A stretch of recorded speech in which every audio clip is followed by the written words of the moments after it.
Hello, ladies and gentlemen, Messerschmitt 100 here, back with another tank review. Today we're taking a look at the Tier 5 American medium tank Ram 2. Well, as you can see, it looks almost identical to the Sherman. I'm just using a Fury here to mark an example. It is a smaller version of the Sherman,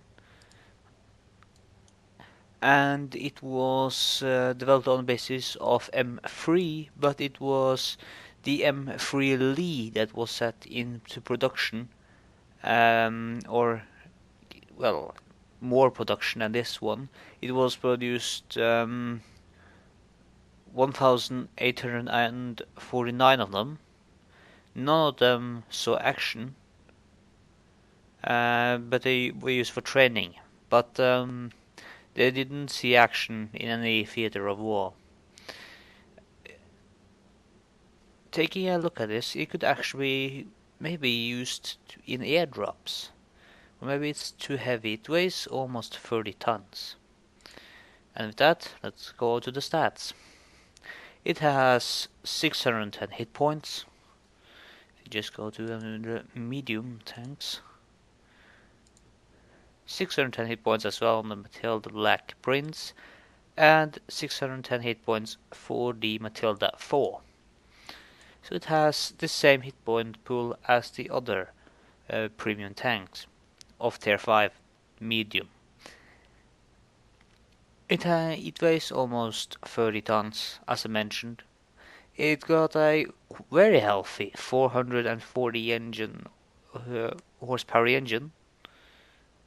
Its top speed is 38 kilometers an hour, which is not too fast, but is certainly fast enough in advances. And it's a very, very healthy traverse speed of 37 degrees a second. The third traverse is 38 degrees a second, which is, well, it is very good actually. The Matilda 4 has 34, and that turns really quickly. So does this. And view range and signal range, pretty average. Now let's go over to the gun. The 6-pounder Mark IIIA, which is a British gun. It's a 57mm caliber cannon, and it has a very healthy 26.2 rate of fire. That is just 2.2 second reload time.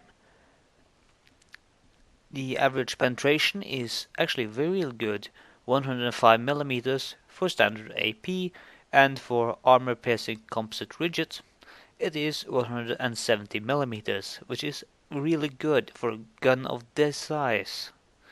But the damage is lacking at only 75 per shot. The accuracy it is mostly okay, but it can be lacking.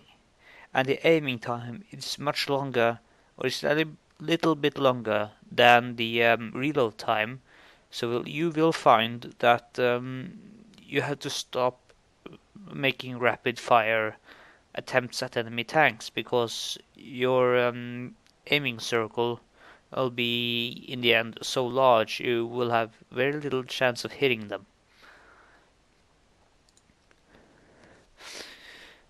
I haven't mounted any equipment on this tank, but you could go for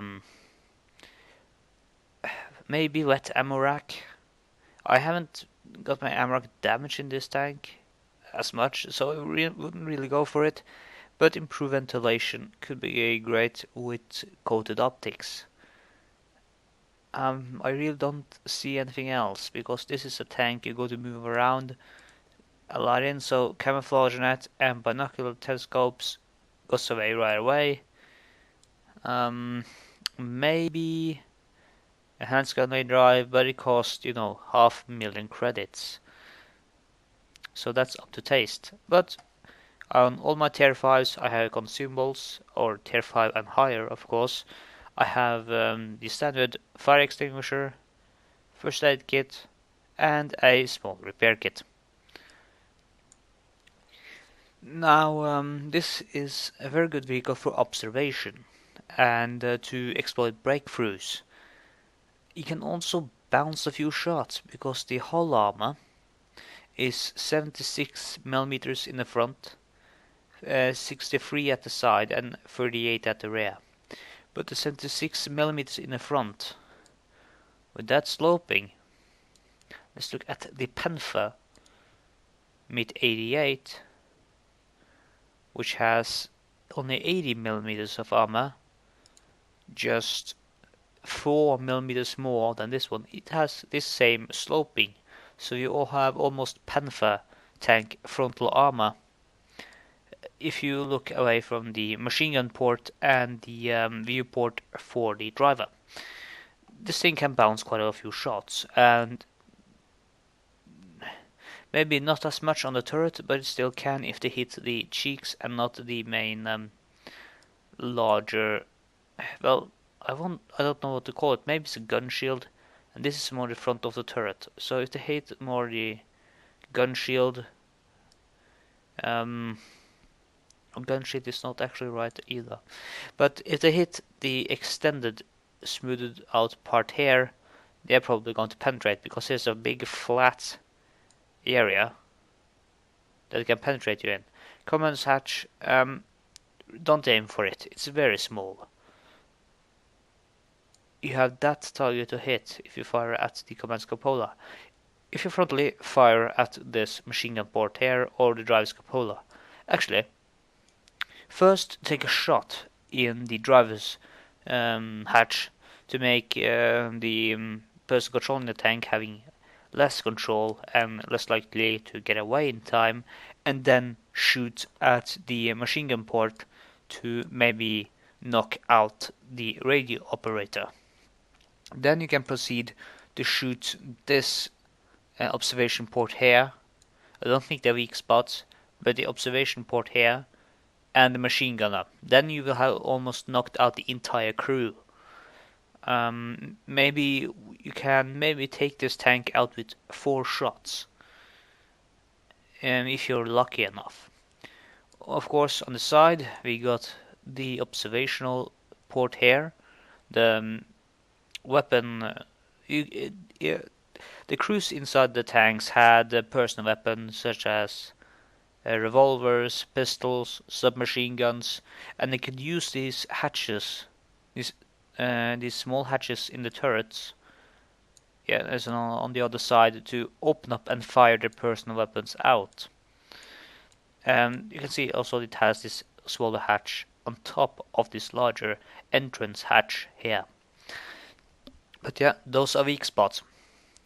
Fire in there and you will damage. Mostly you have a good chance of damaging the crews. Around the back, of course, the large open doors, fire at that. But the other sides, aim for these doors if you need.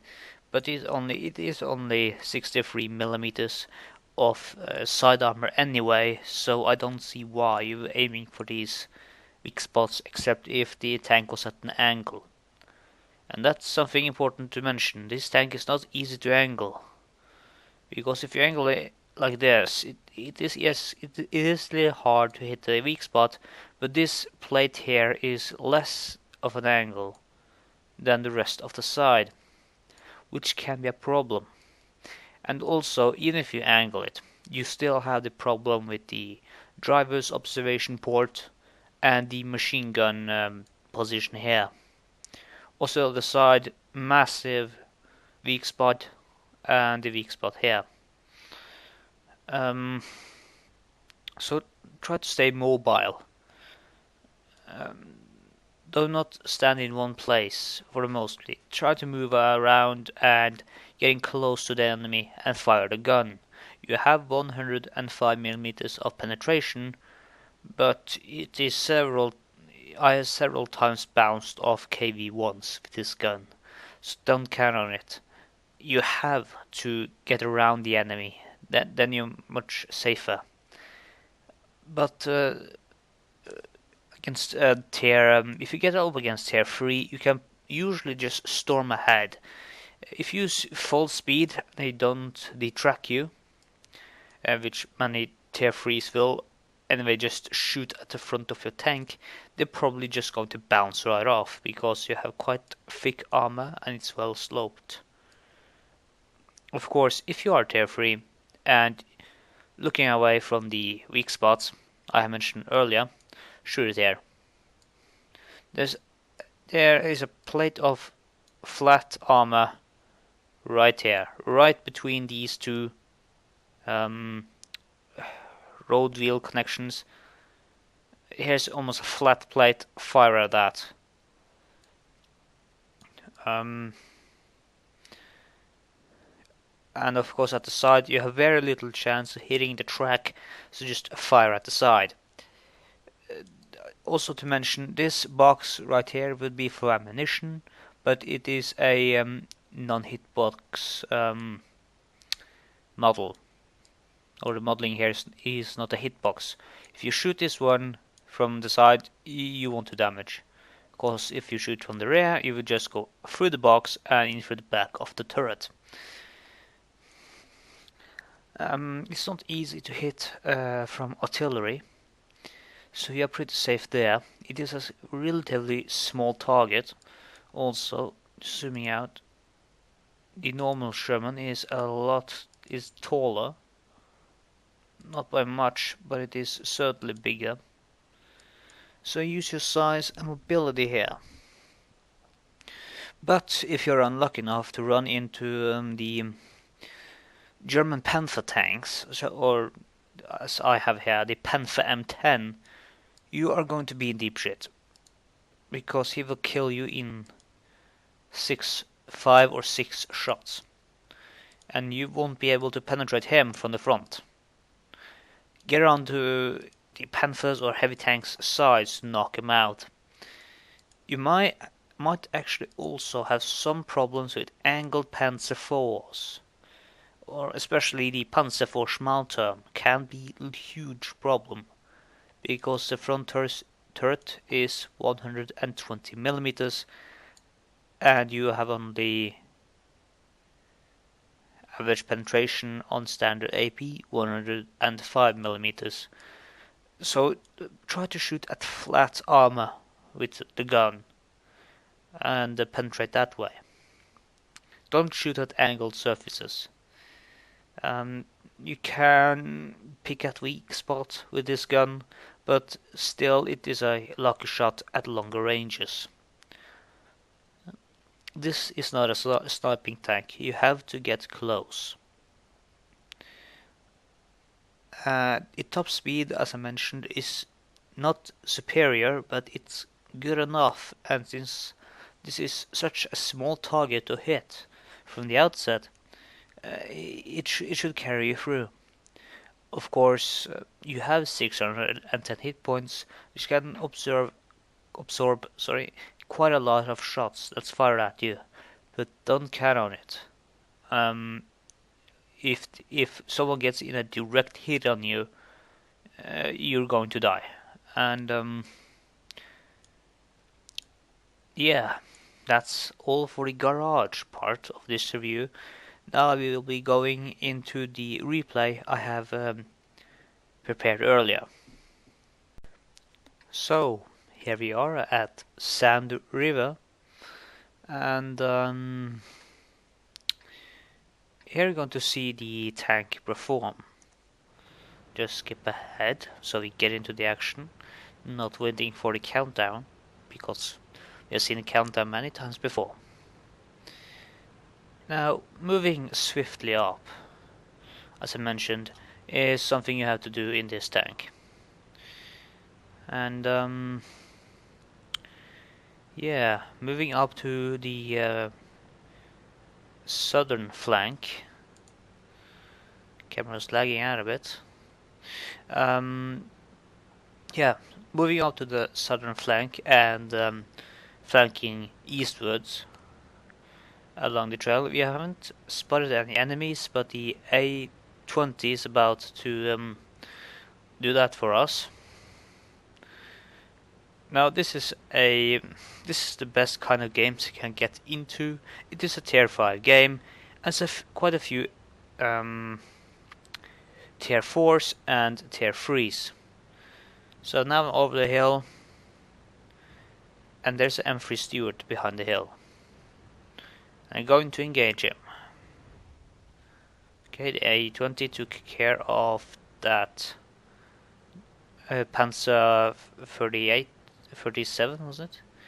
Yeah, it's for oh, and there's the M40 tank destroyer. But don't stop. Continue firing at the T40, even as I'm getting shot at by both the T40 and the Japanese teir. But he was destroyed by the K1S with the 122mm howitzer. There you can see the artillery striking down behind us.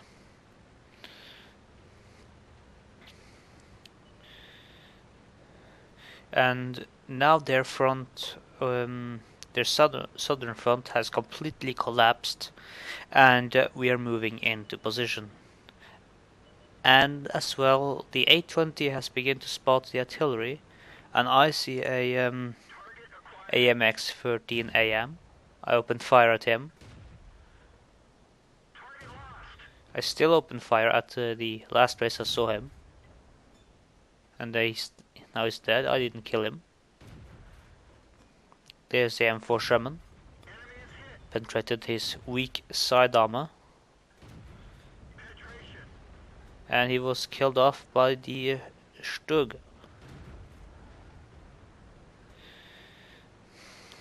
Continuing onwards. Sorry. There you can see, hit in the side, rear side door. It has gone straight through, and you can also see the front. It has a bounce near the machine gun cupola in the front. Actually, I just stop it right there, so you can see where the rounds hit, and also the bounce from the A turret cheek. You can see, not that close. There you can see they have hit. I received 2 hits there, and it has bounced. Here at the front, it has gone through that spaced armor, and from an angle, down upwards angle like this, hit the near the machine gun cupola.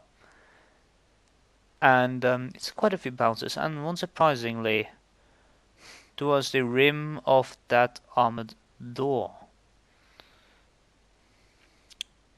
So, that was enough pause. Let's continue.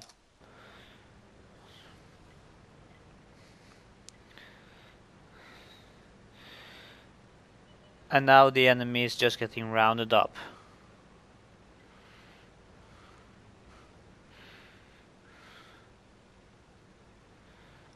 T-67, fast American tank destroyer, moving up with the entire team following. We got him on the run. But there is still a KV-1S, a German wiki, a Stug 3G, and a Crusader, still on the loose. There's the KV-1S doing his fatal error.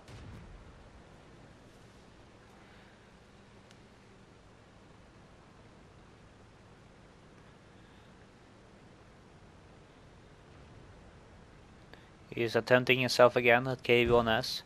I just get hit behind me from the Crusader that's up there. He'll be spotted now any moment. There you go, there he is. There's only 2 of them left. The T-40 takes care of the Crusader with the 105mm howitzer, I presume. And that's only the Stug or Sturmgeschütz left.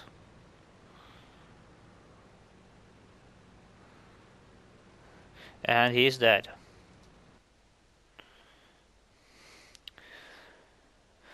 So, ladies and gentlemen, that was the the review for today. If you like what you see here, then click the like button. Um, Also, tell me in the comments what you think about the RAM 2. Is it worth it? Well, I would say here, if there is a discount, yes. But on a normal price, unless you are really, really want to train an American medium tank crew, then don't go for it. It is average, but it has so many weak spots that it just, um, it has more possible holes in it than a Swiss cheese. I mean, it does okay in tier 5 battles, but when you get any higher, trust me, the penetration of this gun is not going to cut it. You're going to have problems with this gun in high tier battles, and if you are in tier 7 and you're meeting something like the Tiger or Jagd Panther, or now the Stör Emil, the Stör Emil can finish you off with one shot. And that's going to be a large problem for this tank. It also tier 5, you also have the Panzerstaffel 4, which has the 88mm gun, will cut straight through the tank and kill it in 3 shots. And as I mentioned earlier, if you meet some of the Panther tanks, you're going to be in deep trouble. Because they will have enough penetration to go in your front and out the back of the tank at long range. So you have to cut down the range, but at tier 7 you are at a huge disadvantage. But yeah, that was all for today. If you want to see more of my content, then subscribe to my channel. I would greatly appreciate it. And well, keep your ammo dry, your barrel clean, and we'll see you on the battlefield. Thanks for watching.